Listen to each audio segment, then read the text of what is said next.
walk around and look. Ubos yan, ubos. Ubos yan, ubos, ubos, ubos. 3, 4. Hello everyone! Yeah. Hello everyone! See? Hello everyone! Really hard.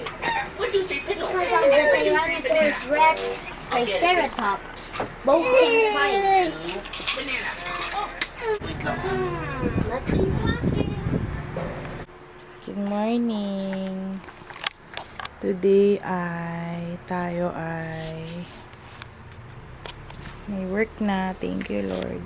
Kenzie! Psst, Kenzie! Kenzie, no! Hi! Hi!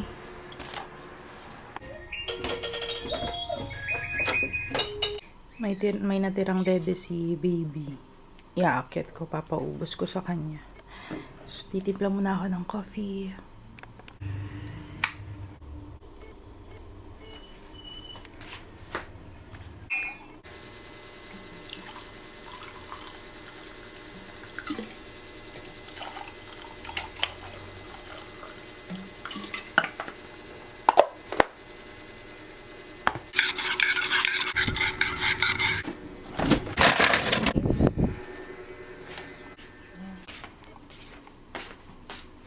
Oops, baka maiwan natin. Hindi ka dito.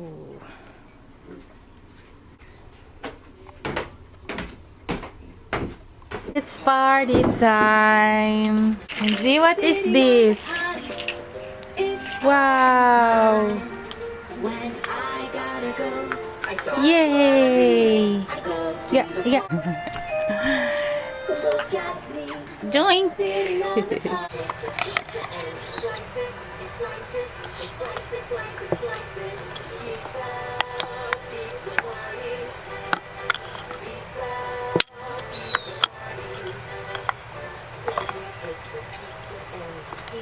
Happy Father's Day sa ating mga asawa, tatay, lolo, sa ating mga dakilang ama. Today is Father's Day and pupunta lang kaming church, magsisimba kami. Actually, ang plano kasi is kakain sana kami sa labas together with Pao and yung father ko. Pero kasi si Pao ay masama yung pakiramdam niya. Pero sasama na lang siya magsimba. Naman ako ng vitamins.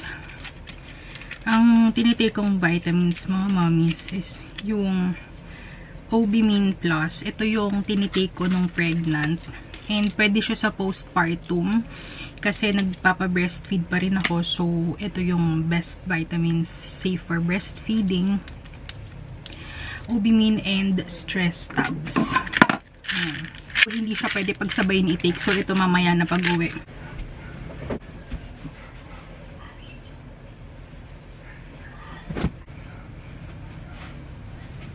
Dahil mainit, ewan ko ba bakit hanggang ngayon sobrang init pa din ang panahon. Halik, gusto mo tumakyat, bebe? Sige, lakad muna ito.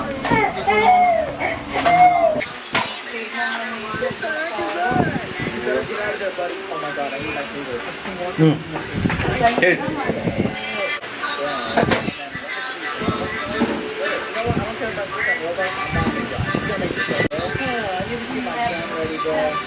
Let's unbox this calendar to.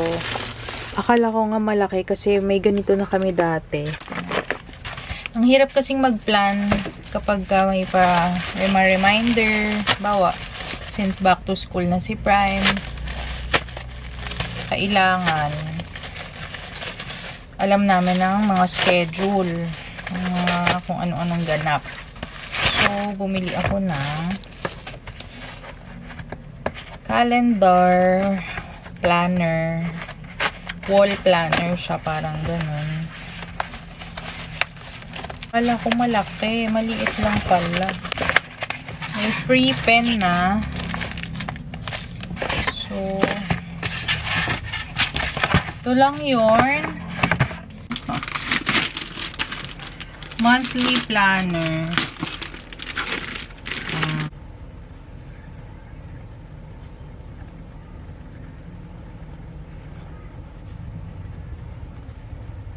So, basically, ganyan siya. Nilagay ko lang dito sa goals. Deliver sa isa sa branches namin sa Robinson's Galleria. Ito kasi yung kailangan namin i-visit. And nandun din kasi yung sa bank na may aayusin kami. And then produce more nails. Ano pa ba? So today is sinircle ko lang. And then lalagyan ko ng mga kung ano-anong ganap namin. I think yellow pen na lang para at least mas ma-highlight siya. Good night! So, ito na si baby ay, it's 7 p.m. na mga mommies. And si baby ay nagpapaantok na lang. Mga before 8 ko siya papatulugin. Depende kasi sa last gising niya, yung kanyang tulog. So, 3 to 4 hours ang kanyang wake window. Since kanina nagising siya ng 5 p.m. Mga 7:30 to 8 p.m. siya papatulugin para at least ma-maximize yung wake window niya. Kapag maaga ko kasi siya pinatulog, matagal siya makatulog kasi parang sapilitan na hindi pa siya antok nun. So, usually, ang tulog niya 7 p.m., 8 p.m., ganyan. Pinaka-late na yung 9 p.m. Yun na yung, pag 9 p.m. siya natutulog, yun na yung tipong sobrang busy. Like, may pasok ako, tapos si Pao, may ginagawa, ganyan. Tapos, wala pang available magpatulog sa kanya by 8 p.m. Minsan, umaabot ng 8:30, before 9, ganyan. Pero super late na yun and super rare. Mostly 7 p.m. to 8 p.m. May mga times na, dati kasi 6 p.m. tulog na talaga siya nung kanyang baby pa siya. Pero ngayong nag 1-year-old siya, yun, nag-move na yung, nag-adjust na rin yung kanyang sleep. And mahimbing na rin yung tulog niya pagka sa nap time niya, nakakadalawa, minsan 3 nap time siya sa maghapon. Pinurga namin si baby kanina. Binigyan kami sa center ng pangpurga and kalahati nun, yung pinainom namin, tinunaw namin sa tubig and dropper na lang. So, yun, first purga ni baby and then every 6 months siya advice ng center. So, ang kuya niya, like 3 months ago is napurga na din. Ayun sa center din. Sa center kami nagpupunta. And, ayun, improve naman yung tulog ni baby. Although, dahil breastfeeding nga, talagang pampatulog niya yung dede sa akin. So, minsan 2 beses, 3 beses pa rin siyang nagigising sa madaling araw. Tapos, ang wake window niya na, ang gising niya na start of the day, 5 a.m., minsan 6 a.m. Swerte kapag 7 a.m., parang once or twice a month lang yung ganong gising niya. Pero hopefully naman, kasi ang hirap ng panggabi rin kasi nga nagka-catch up ako sa sleep. Let's say 1 a.m. na ako makakatulog, tapos si baby maya pagigising. 2 a.m. Ay, bakit? Bakit? Ano? Good night! So, naghilamos na ako kanina, kasabay ni baby. Si baby nagtutoothbrush na din. So, 2 beses sa isang araw. After niya mag-breakfast and then after ng dinner. Kasama sa night routine niya. So, ito ang ating serum from Mama's Choice. This is the Advanced Brightening Serum. So, brightens and adds natural glow to the skin. May vitamin C. Helps to lighten dark spots. So far, nakikita ako naman ng improvement yung mga dark spots ko. Kasi, ito super, may kasi to talagang malaking pimple itong tumubo na to. So, napabayaan ko na. Pero itong dark spot ko dito ay naglighten naman. Ayun si baby. Hello! Hello! Hello! Hello! Hindi ko talaga kayang gawin yung parang tap-tap lang kasi tsaka yung ganto-ganto. Ewan ko, sobrang busy, wala, ganyan-ganyan na lang. Pero, hindi kasi yun ang tamang pag-a-apply ng skincare, no? Parang pagka nag-age is doon, parang magsasagi yung skin. I don't know, pero after ko ng serum, this one, Ang ano naman, moisturizer. Wala nang ano-ano to mga mommy, yung mga nakakasanayan na ano natin, like morning cream or night cream. One cream na siya na may SPF. So basically 3 steps skincare siya. Ayan ang ating mood board.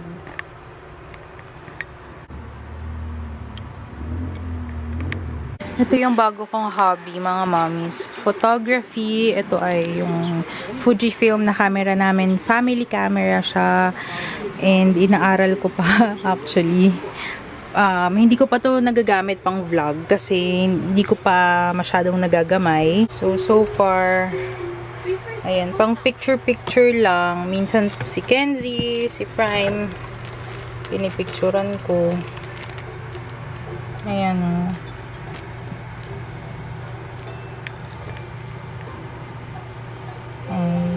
travel and random photo pictures. Iba kasi yung quality ng camera pa rin, mga mommies, and iba din yung quality ng cellphone. Pero for moments like yung mga pag may mga occasion or pag umaalis kami and parang mas gusto ko na mas maganda yung quality ng parang mini pictorial ng mga bata, ito yung ginagamit ko. Ayan. Oh, antok na. Ganyan siya pag antok na. Halika na, sleep na tayo. Good night. Good night. Si baby ay nagwa-white noise pa rin.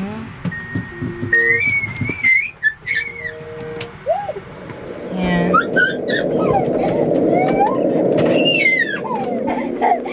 Let's go sleep. Bye everyone.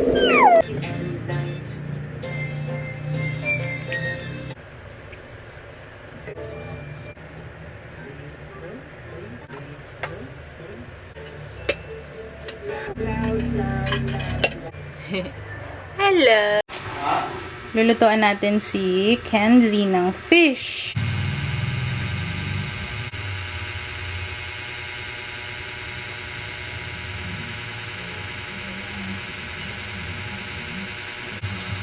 Siguro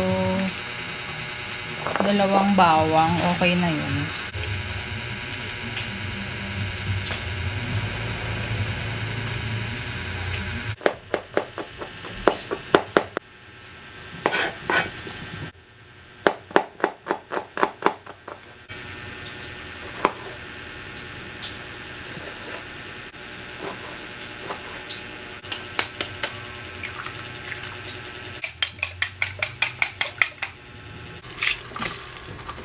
Ayan. And then, mamaya hihimayin ko na lang siya. Ito na ang food ni baby. And, sasabawan ko na yung kanyang rice. Paano clap your hand? And then, the fish. Welcome! Yeah, I decorated it pretty tastefully. Fish. I smell myself. Now let's start hatching this Yay! egg by going through the pre-text. Ay, very good. Hatch an egg. Ng fish. So it looks like first we're going to take Very the pretest, and then good. adaptive mind will place you at the level that you're at to learn more. Ay, very good naman. Ilalim. Hindi pa niya.